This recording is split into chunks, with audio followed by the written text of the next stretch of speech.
Shalom Aleichem, nous allons avoir le plaisir ensemble, Bezrat Hashem, de pouvoir étudier la page Yutret du traité Gittin. Je vous souhaite beaucoup de Hatzlacha.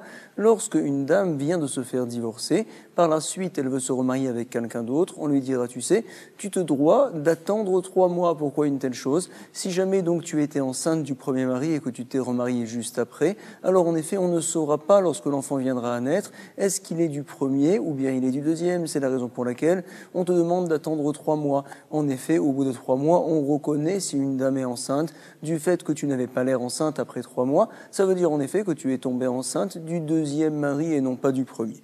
Alors, la Gemara nous rapporte ici, cette takana qu'on fait Chachamim, est-ce qu'ils l'ont fait à partir du moment où le guet a été écrit ou bien à partir du moment où le guet a été donné? Apparemment, j'aurais dit, tu sais, à partir du moment où le guet a été donné, c'est là, à ce moment-là, que monsieur désormais n'a plus de relation avec elle, c'est terminé, et donc à partir de là, on comptera les 3 mois. Ou bien, peut-être que non, nous allons aller d'après l'écriture du guet. En effet, à partir de ce moment-là, déjà monsieur a décidé dans sa tête déjà de la divorcer, il n'aura plus, bien sûr, de relation avec elle, donc à partir de ce jour-là, nous pouvons attendre 3 mois. Nous allons voir que ce sujet-là est une marloquette entre Rav et Shmuel Itmar, il a été enseigné, donc justement, mais Matai Monin Neget, à partir de quand on compte au sujet du guet les 3 mois. Rav nous dit à partir du moment où le guet est donné. Rav Amar, Mishat Netina, Shmuel lui n'est pas d'accord. Veshmuel Amar, Mishat Ketiva, à partir du moment où le guet est écrit. Sur ce, Rav Natan bar Oshaya va apporter une objection à Shmuel. Je ne comprends pas, et lui dit Matkifla Rav Natan bar Oshaya les Shmuel. Mais attends, Yom Rouge Tenashim Bechatser Achat. Si jamais on a donc 2 femmes dans un même Chatser, dans un même champ, on va dire, qui sont là-bas, et le monsieur donc divorce les 2 femmes en même temps apparemment. Achat zu asura vezu muteret. Donc finalement une dont le guet a été écrit bien avant, après 1 mois et demi par exemple, elle viendra être permise déjà de se remarier. Et une autre femme qui a été divorcée apparemment au même moment, le même jour dans le même khatser, on lui dit tu sais, ce n'est pas encore bon, tu te devras d'attendre bien sûr, encore une fois 1 mois et demi, ça va faire 3 mois en tout. Alors les gens ne vont pas comprendre une telle chose. Sur ce, lui a répondu Abaye, Amarle Abaye, Zuzman Gita Mochiach Alea, Vezu Zman Gita Mochiach Alea. Mochiach Alea, ça veut dire que ça donne une preuve quelque part. Alors on te dit, tu sais, celle-là, son guet en fait, où il y a marqué une date dessus, c'est ça qui vient prouver la raison pour laquelle elle est permise cette fille-là. Et l'autre qui a une date différente, qui est marquée sur le guet, parce qu'en effet le guet a été écrit à une période différente. Alors Bémet, c'est une preuve, ça vient nous montrer, nous expliquer comme quoi madame, elle se doit d'attendre un petit peu plus, donc finalement on n'a rien à craindre, à savoir les gens ne vont pas s'en mêler, ils comprennent très bien en regardant les guitines. Point. La Gemara va nous apporter maintenant une braïta qui va comme l'opinion de Rav. Tania Kouvate des Rav, Tania Kouvate des Shmuel. On a une autre braïta qui ira, on le verra par la suite, comme l'opinion de Shmuel. À savoir, tout d'abord, Tania Kouvate des Rav. Nous allons voir comme l'opinion de Rav, comme quoi on va d'après le moment où le guet a été donné, à savoir, Asholear get leishto, quelqu'un donc qui envoie un guet à sa femme, Ve nishta shaliar baderer, et donc le shaliar l'envoyé a mis du temps, baderer shlosha chodashim, ça lui a mis 3 mois avant d'arriver à l'endroit où il devait justement aller donner le guet. Mishiagia get leyada, quand le guet, ça y est déjà, est arrivé entre les mains de madame, est-ce qu'elle peut se remarier? Non. Madame, maintenant, tu vas attendre 3 mois. Tsricha lehamtin, gimel chodashim. Et donc, nous voyons clairement, comme Rav, comme quoi on va d'après, la netina taget. Et nous dit la braïta, vela get yashan, lo chosheshin. C'est quoi un get yashan? Un vieux guet. À savoir donc, quelqu'un qui a écrit un guet par la suite, il s'est isolé avec sa femme, et donc il veut la divorcer. Avec ce guet-là, on lui dit non, tu ne peux pas. Pourquoi? Puisque tu t'es isolé avec madame, alors les gens vont commencer à dire « Ah, tu vois, il a eu une relation avec elle après avoir écrit le guet. » Et Misnama, les gens vont penser comme quoi madame a été divorcée déjà quand le guet a été écrit. Si jamais madame, après 9 mois, elle accouche, alors ils vont dire « Tu sais, cet enfant-là, en fait, il est né d'une relation qui était un znout, alors que madame n'était pas mariée. » Comme ça, les gens vont dire. C'est la raison pour laquelle un guet yachan, un guet, donc où finalement, après l'écriture du guet, monsieur s'est enfermé avec madame, ce guet-là, il n'est pas saoul. Alors Béhémet ici, on ne craint rien. Pourquoi? En effet, monsieur ne s'est pas isolé avec madame. C'est juste le chaliard qui a mis du temps à arriver. En tout cas, nous avons vu ici une braïta clairement comme brave, et on va le lire. Vela get yashan en rosheshim. Pourquoi? Sha'are lo nitier redima, il ne s'est pas isolé entre-temps avec elle, on ne craint rien. L'Agmara nous rapporte Tania Kouvate des Shmuel. Nous avons une braïta également comme l'opinion de Shmuel. Pourquoi? Il a été dit là-bas, à Mashlish get leishto, quelqu'un donc qui vient justement donner un guet à une tierce personne, à quelqu'un à garder pour sa femme. Vea Marlo, et il lui a dit, s'il te plaît, toi qui lui donneras ce guet-là, al titnehulla, et là, leachar gimel chodashim, je te demande de lui donner ce guet-là que dans 3 mois, comme ça il a dit au chaliar. Mishenatnulla, muteret. Alors on nous dit, tu sais, dès que le guet arrive entre ses mains, après 3 mois, alors madame peut tout de suite se remarier, l'inase miyad. Pourquoi une telle chose? Parce que 3 mois sont passés depuis que le guet a été écrit. Nous avons ici une preuve. Et on nous dit encore une fois, vela get yashan, entroshashin, on ne craint pas le get yashan. Pourquoi? Parce qu'elle ne s'est pas isolée entre-temps avec lui. Sheare lonitiached im. Rav Kahana ve Rav Papé ve Ravashi. Alors, comment faisaient-ils eux? Avde, Mishat, Ketiva, ils faisaient d'après le moment où le guet a été écrit, comme l'opinion de Shmuel. Rav Papa ve Ravuna Bere de Rav Yehoshua, eux, ils faisaient comme Rav, à savoir qu'on va d'après le moment où le guet est donné. Avde, Mishat, Netina. Comment va-t-on fixer la halacha ve'incheta? Mishat, Ketiva. On va d'après le moment où le guet a été écrit, nous dit ici la Gemara, à savoir comme Shmuel. Itmar, il a été enseigné.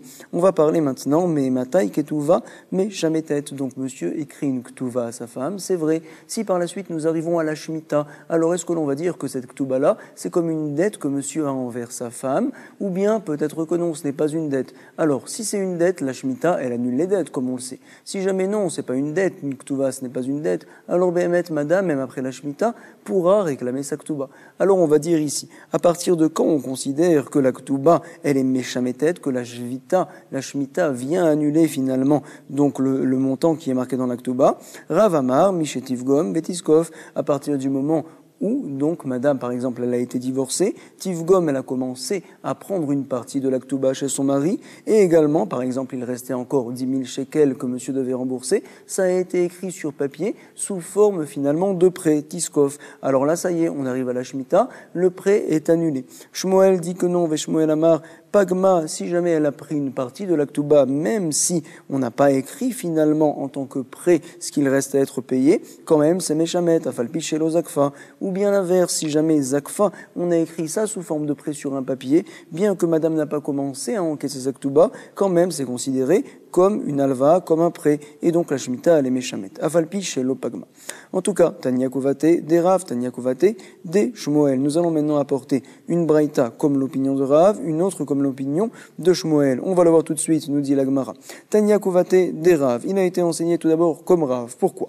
Mais Matai Ktuva, Meshametet, on nous dit là-bas, Mishetivgom, Vetiskov, il faut donc les deux conditions, et forcément, Pagma, si jamais elle a encaissé une partie, mais ça n'a pas été écrit, le reste sur un papier vélo Zakfa, ou bien l'inverse, Zakfa, vélo Pagma, alors Ena Meshametet, même si la Shemitah passe, donc finalement, monsieur devra donner l'argent à madame. Hachetivgom, Vetiskov. Nous avons une preuve comme Rav finalement, et la Gemara va nous dire, tu sais, il y a une autre braïta, comme Shmuel, elle par contre, Tanya Kovate de Shmuel, regardez, Onès, quelqu'un qui a violé une fille, alors il se doit de payer une certaine punition, une certaine somme qui est marquée dans la Torah. Veknas également, on parle ici par exemple de Motsi Shemra, quelqu'un qui dit qu'il n'a pas trouvé les Betulim, la virginité à sa femme, et on a prouvé comme quoi c'est pas vrai. Monsieur, on va le taper, il va recevoir des coups, également il se devra de payer une certaine somme à Knas. Vepitou également, quelqu'un qui est parti avec une fille, même si elle le voulait, mais quand même il se doit de payer de l'argent au papa. Alors, Ve Ktubat Isha, ces dettes-là ainsi que les dettes de la Ktuba, alors on nous dit ici, chez Akfan Bemilva, si on a écrit ça sous forme de prêt sur un papier, alors ça y est, la Shemitah peut se poser et elle annule la dette Meshametan. Veimlav en Meshamtan, et sinon, Behemet, alors ce n'est pas Meshamet. Nous voyons d'ici de la Braïta, comme quoi finalement, lorsque ça a été écrit sur papier, c'est suffisant, même si la personne n'a pas commencé à encaisser, la Shemitah elle est Meshametet. On nous dit ici, mais Matai Niskafin Bemilva, Meshaat Ahamada Beddin. Donc comment fait-on, à partir de quand on met ça, on considère ça comme un prêt, comme une milva, à partir du moment où on se tient au Beddin. Certains comprennent comme quoi même du fait qu'on se tienne au Beddin là-bas, et que le Beddin déclare que monsieur doit payer telle et telle somme à madame, c'est comme si on avait écrit ça sur papier. Ou bien nous pouvons comprendre ici, comme quoi, quand est-ce que c'est considéré comme une vraie alva? Quand le Beddin vient signer et confirmer que ce prêt-là, finalement, que c'est devenu un prêt finalement, ce rov-là. En tout cas, la Gemara continue, à Marche Moël. Ktuva, Kemaase, Bet Din Damia. L'Aktuva est considérée comme une action du Bet Din, à savoir, à quel sujet? Ma Maase Bet Din Nirtavim Bayom Venirtamim Balayla. Maase Bet Din, c'est-à-dire que le Bet Din, après avoir fixé une loi, après avoir dit voici que Réhouven doit Milsheken Shimon, on a été possèque, alors ils écrivent ça sur un papier, c'est vrai. Mais étant donné que de toute manière, à partir du moment où ils ont parlé, où ils ont dit le din, ça y est, Réhouven doit de l'argent à Shimon, ce n'est pas à partir du moment où c'est écrit, alors finalement il n'y a aucun problème que ça soit écrit dans une journée et que ça soit signé le soir finalement, bien que c'est considéré comme étant 2 jours différents, le jour et le soir d'après. Quand même, Béhémet, il n'y a pas de problème. On nous dit ici, Ktuba kema sebeddin, la Ktuba ça sera pareil, Mama sebeddin nirtavim bayom venirtamim balayla, également la Ktuba, Aftuba nirteva bayom venirtema balayla. Ktubate de Rabbi Chia, Rav Irtov Bayom, Virtom Balayla. On nous dit, tu sais, la Ktuba de Rabbi Chia, c'était le fils de Rav. Elle a été écrite, en effet, dans la journée. Elle a été signée, donc la nuit. Apparemment, c'est pas le même moment. Mais quand même, Rav, il avait dit que c'était kasher. Ave Rav Hatam, Rav se trouvait là-bas. Velo Amareu, Velo Mide, et il n'a rien dit. Bien que dans les autres contrats, en effet, on se doit d'écrire et de faire signer le même jour, comme ça nous l'avions vu précédemment dans la Mishnah. En tout cas, de ce Maasé-là, nous dit la Gemara, apparemment, nous voyons que Rav est d'accord avec Shmuel que la Ktuva, c'est bon de pouvoir l'écrire et de la signer le soir. Lema, que Shmuel zvirale, du fait qu'il n'ait rien dit lorsque son fils s'est marié. Nous dit la Gemara, nous n'avons pas de preuve. Pourquoi? Asukin beoto inyan, à vous. En fait, ils étaient à souk beoto inyan, entre le moment où la Ktuba a été écrite et justement le soir où ça a été signé, c'était tout dans un même mahamad, ils étaient tous assis en même temps, on va dire, et il n'y a pas eu de coupure finalement. C'est la raison pour laquelle on considère donc que ça va être kasher. Peut-être en effet que Rav dira à Shmuel, non, en général, l'Aktuba, quand on l'écrit le jour, on doit le signer le jour. Mais ici, puisque tout a été fait dans un même mahamad, alors on va considérer en effet comme quoi l'Aktuva, elle est bonne. Comme ça donc, nous rapporte justement la Gemara, nous n'avons pas de preuves. En tout cas, on continue, on nous dit tout de suite, Détania, il a été enseigné à Rabbi Elazar, Bar Rabbi Yitzhak, Lochanuela, Keshen Asukin Beoto Inyan. Quand est-ce qu'il faut que ça soit fait le même jour? Quand Behemet, ils ne sont pas Asuk Beoto Inyan, il y a une coupure, Aval Asukim Beoto Inyan, Kasher. Par contre, si jamais c'est dans le même Inyan, alors nous allons dire comme quoi, en effet, ça va être Kasher. De quoi parle justement Rabbi Elazar et Rabbi Tzadok? Nous allons voir dans Rashi, il se trouve en face, on va dire. Il nous dit là-bas, Lo shanu de shtarot anirtavim bayom venirtamim balayla psulim. On avait dit que des contrats qui sont écrits le jour et signés le soir, ils ne sont pas souls. En effet, la date d'écriture n'est pas vraiment la date où plus tard il y a la signature et on confirme le contrat et que le contrat est donné également. Donc ça risque d'entraîner des problèmes par la suite. Mais quand c'est fait tout dans un même mahamad, alors il n'y a pas de rachage finalement. C'est bon, c'est ce qu'on nous dit ici. Comme quoi, ça va être kasher quand c'est asuk beoto inyan. En tout cas, on continue.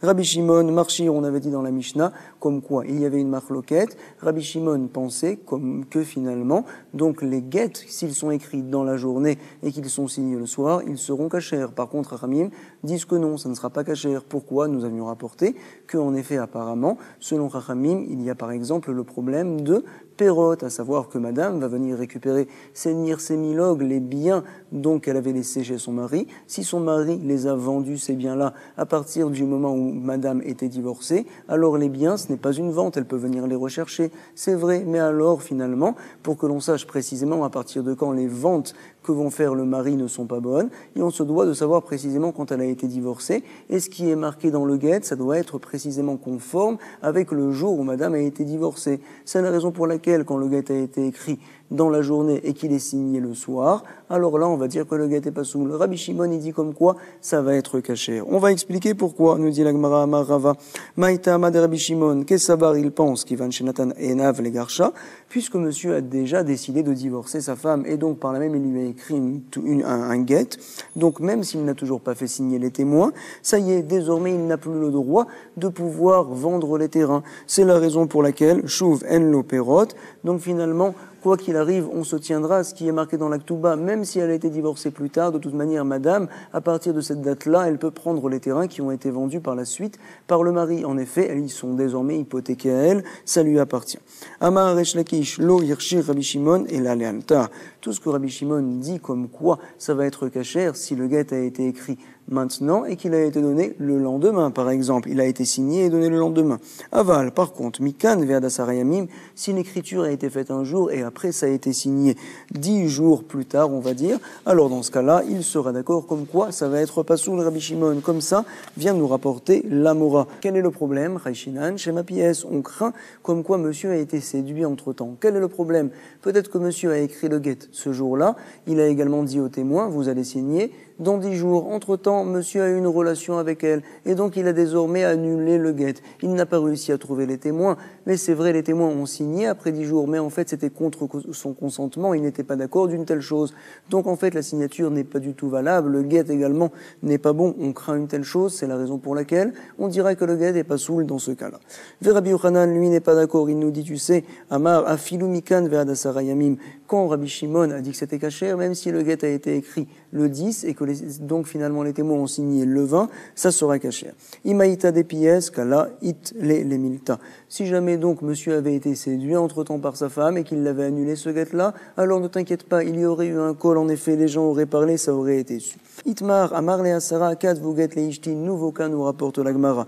Donc, quelqu'un qui a dit à 10 personnes, voici, je veux que vous écriviez un guet pour ma femme. Alors, comment nous devons comprendre ces paroles-là? 10 personnes, en effet, ne peuvent pas écrire un guet. Qu'est-ce qu'il a voulu nous dire par là? Amar Rabbi Yochanan, Shnaim Mishum Edim. En fait, ce qu'il a voulu, c'est que 2 parmi ces 10 personnes-là soient des témoins et que les autres viennent à signer également. Il ne veut pas, bien sûr, que 10 personnes écrivent le guet. Il veut que les 10 personnes, soit Bemahamad, viennent à signer, en fait, le guet, c'est vrai, 2 en tant que témoins, et les 8 autres, ils signeront sur le guet, pas en tant que témoins, mais c'est juste, on va dire, pour, en tant que condition, il a dit, je veux que 10 personnes signent sur le guet, pour que ça fasse, on va dire, honte à madame. Elle va voir comme quoi beaucoup de personnes ont signé sur son guet. C'est ce que l'on dit ici. Donc, encore une fois, Amar Rabbi Yochanan, Shtaim, Mishum Edim, 2 sont des témoins, et les 8 autres qui vont signer, ce ne sont pas en tant que témoins. C'est juste pour accomplir la condition que monsieur a voulu nous dire. Donc, c'est ce que l'on rapporte ici. Shnaim Mishum Edim, Vekulam Mishutnai. Regardez que Resh Lakish n'est pas d'accord, Resh Lakish Amar, Kulam Mishum Edim. Tous les 10 personnes qui signent sont tous considérés comme des témoins. Ils signent en tant que témoins. Ah, qu'est-ce que ça peut nous changer? Regardez. Alors, on va voir tout de suite. Echidame. Ilema delo amar leu kulechem. De quoi parle-t-on tout d'abord? Si jamais nous parlons, quand il a dit aux 10 personnes, je veux que vous signiez, mais il n'a pas dit vous tous kulechem. Alors, regardez, il y a une Mishnah, ve'atnan, amar le asara kitvuget le ishti. Quand quelqu'un a dit devant 10 personnes, écrivez un guet à ma femme. Alors, qu'est-ce que l'on dit ici? Puisqu'il n'a pas dit vous tous. Alors, echad kotev, une personne écrit, veshnaim rotmim, et 2 signes, c'est tout, puisqu'il n'a pas dit vous tous, alors behemet, comme ça suffit. Donc forcément, on ne parle pas de ce cas-là ici. Alors on parle de quoi? Et là, de amarleu kulechem, nous parlons en effet qu'il a dit, vous tous écrivez un guet à ma femme. Alors finalement, donc l'un va penser comme quoi les 10 personnes qui signent, ils signent en tant que témoins. C'est donc justement l'opinion de Resh Lakish, et Rabbi Yochanan nous dira que non, 2 signent en tant que témoins, et les 8 autres signent juste pour accomplir la condition le tnaï. Qu'est-ce que ça va changer? Maï beneyu, nous dit la Gemara. Oui, ika beneyu dechatum beitre mineyu beyome. Voici la différence entre eux. Dans un cas, par exemple, où 2 personnes ont signé le jour même, ve'enach mikan ve'adasarayamim, et donc les autres, les 8 autres, ont signé que après 10 jours finalement. Alors, Mandama Mishum Tnae Kasher, celui qui dit que les 8 autres personnes, c'est juste pour accomplir la condition, en fait, mais ce n'est pas en tant que témoin, finalement, il n'y a aucun problème qu'ils aient signé plus tard, c'est Kasher. Ou Mandama Mishum Edim, ceux qui disent en fait comme quoi ce sont tous des témoins, le guet va être pasoul dans ce cas-là, pasoul. Inami ou bien Kegon Shenimtsa Echad Mehem Karov pasoul. Dans un cas par exemple où on a vu que l'une des 10 personnes était Karov au pasoul, proche finalement, ou bien il n'était pas soul, en tout cas il ne pouvait pas témoigner. Alors qu'est-ce que l'on dira? Les mandama mishum tnaï, celui qui dit en fait que 2 uniquement signent en tant que témoins et les autres en tant que tnaï, c'est la condition qu'ils accomplissent, alors il n'y a pas de problème, même s'ils sont Karov au pasoul, c'est 8 autres. De toute manière c'est kasher. Par contre les mandama mishum edim, celui qui dit comme quoi Behemet c'est tous des témoins, alors là j'ai un problème, le guet est pas soul en effet, pas soul. Ichatum bitrila Karov au pasoul. Et la Gemara se demande maintenant Maintenant, quel serait le din si jamais donc, parmi ces 10 personnes-là, le premier ou bien le deuxième, ils les ont signés, c'est vrai, mais ils étaient karov ou bien ils étaient pasoul. Alors, selon Rabbi Yochanan, on peut très bien dire, puisque de toute manière il n'y en a que 2 qui sont des vrais témoins et les autres, c'est un tnaï, c'est une condition, de toute façon on a 2 témoins qui ont signé dessus, il n'y a pas de problème. Ou bien peut-être que non, on a un problème. Pourquoi? Les gens vont regarder ce contrat-là, ils vont voir, tu vois, la première personne qui a signé, c'est quelqu'un qui est pasoul. Alors pour tout contrat également, nous pouvons faire signer des gens qui sont pasoul. On peut craindre une telle chose, c'est justement la question qu'a la Gemara. Selon Rabbi Yochanan donc, Iratum bitrila karovo pasoul. Alors, Amrela kacher, il y en a qui disent c'est bon, parce que de toute manière ce n'est pas des témoins, c'est juste le tnaï. D'autres qui disent que c'est pasoul, ve Amrela pasoul. Amrela kacher, tnaï, ou il y en a qui disent que c'est kacher, c'est le tnaï qui a été fait. Ceux qui disent que c'est pasoul, Amrela pasoul, pourquoi? Até, la roulfe beshtarot de alma. Les gens vont se dire que dans tout contrat, en effet, on peut faire signer même des gens pasoul en tant que témoins. Il n'y a pas de problème. En tout cas, nous avons vu la nafkamina entre Rabbi Yochanan et Resh Lakish d'une part, et également nous avons expliqué, selon Rabbi Yochanan, on ne sait pas quel serait le din vraiment, si jamais le premier ou le deuxième ont signé et qu'ils étaient karov au pasoul. Aoudé Amar Léou, les Asara. Donc la Gemara nous rapporte, tu sais, il y a eu un cas où quelqu'un a dit à 10 personnes, écrivez une guette à ma femme, katvu guette et ishti, chatoum betre minayu, beyome. Le même jour, 2 personnes ont signé. Vehenach, Mikan, Ve'adasarayamim, et les autres, les 8 autres, ils ont signé 10 jours après uniquement. Alors, on est parti voir Rabbi Yoshaya, Atal Ekame de Rabbi Yoshaya. Alors, quelle est la réaction? Amar, les. Et qu'est-ce qu'il a dit? Est-ce que le gâte il est bon ou il n'est pas bon? Alors, il a dit, Kedayu Rabbi Shimon, Lismor Alav, Beshaat Atrak. Vous pouvez vous appuyer sur Rabbi Shimon, on peut s'appuyer sur Rabbi Shimon Bar Yochai, et bien qu'il est tout seul, Beshaat Atrak, quand on est vraiment dans une situation, on va dire, difficile. Par exemple, peut-être que madame s'était mariée entre-temps, ou bien le mari était parti et qu'on ne pouvait plus avoir un autre guette. En tout cas, c'est bon, on peut s'appuyer sur lui, sur Rabbi Shimon. Sur ce, nous allons analyser les paroles de Rabbi Yoshua ben Levi. Rabbi Shimon el. Mais attends, comment tu dis qu'après 10 jours, Rabbi Shimon dit que c'est kasher? Il avait dit que quand c'est fait au bout d'un jour, mais pas au bout de 10 jours, c'est pas bon. Aval mikan ve'adasarayamim lo. Comme ça avait dit Resh Lakish, nous dit la Gemara, Be'aïk et Rabbi Yochanan zvirale. Rabbi Yoshua ben Levi à ce sujet-là pense comme Rabbi Yochanan que Rabbi Shimon, quand il a rendu kasher, c'est même quand ils ont signé 10 jours après que le guet soit écrit. Ve'amar Rabbi Yochanan shnaim mishum edim ve'kulam mishum tnai. Si jamais il pense comme Rabbi Yochanan jusqu'au bout, qu'est-ce qu'il pense Rabbi Yochanan? Tu sais, quand 10 personnes signent, il n'y en a que 2 qui sont des témoins. Et les autres, c'est juste pour accomplir la condition finalement. Donc en fait, quoi qu'il arrive, c'est kasher, même selon Chachamim. Pourquoi a-t-il dit que c'est kasher du fait qu'on s'appuie sur Rabbi Shimon? C'est ce que la Gemara nous demande, je ne comprends pas. Réponse de la Gemara, Be'aïk et Rabbi Resh Lakish virale. À ce sujet-là, Rabbi Yoshua ben Levi, il pense comme Resh Lakish, que en effet, quand on dit que tous doivent signer, c'est que tous doivent être témoins, Béhémet. C'est la raison pour laquelle on se doit de s'appuyer sur Rabbi Shimon finalement, pour dire que le guet est kasher, bien que tous ils sont des témoins, et que 8 parmi eux ont signé 10 jours après uniquement. Chazakou Baruch, on a vu plusieurs marloquettes entre Resh Lakish et Rabbi Yochanan aujourd'hui, et en tout cas je vous souhaite beaucoup de hatzlacha pour la révision. Kol tov, shalom shalom, be'hatzlacha.